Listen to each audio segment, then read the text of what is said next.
Du palais présidentiel au palais de justice, il n'y a qu'un pas que l'ex-première dame du Gabon en tenue sombre ce jour a franchi pour une confrontation directe avec l'ex-directeur de cabinet de l'ancien chef de l'État. Le face-à-face entre les deux est froid et glacial. Je veux savoir pourquoi je vous... Comment? Puis-je savoir pourquoi je vous explique là? On constate un certain nombre de faits qui, sur toutes les questions, a été dans la dénégation totale.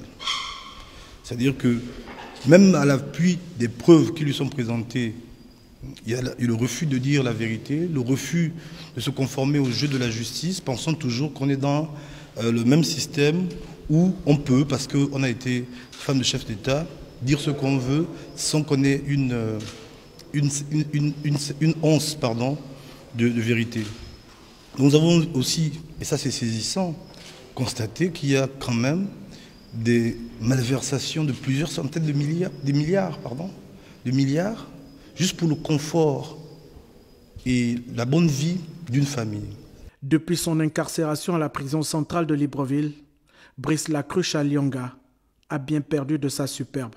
Dans ses mains, un exemplaire de l'Ancien Testament. À ses côtés, Maître Ange Kevin Zigou et le collège d'avocats dédié à sa défense.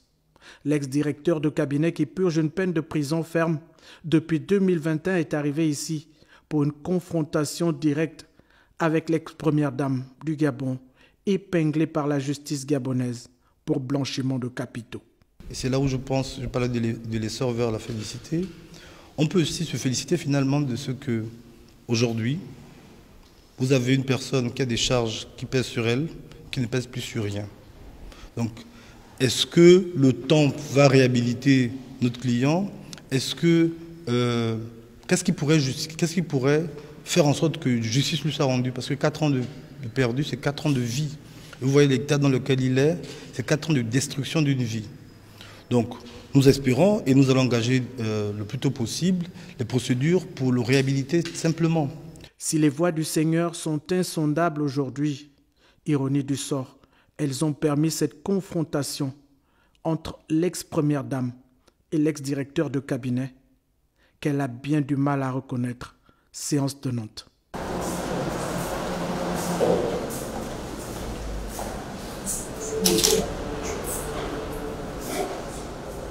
L'audition de l'ex-première dame s'est poursuivie à huis clos. Et comme une leçon de vie ce soir, elle s'est achevée au bout de la nuit. Placée sous mandat de dépôt, Sylvia Bongo Ndimba passera donc sa première nuit à la prison centrale de Libreville. Si près, mais si loin des lustres du palais présidentiel.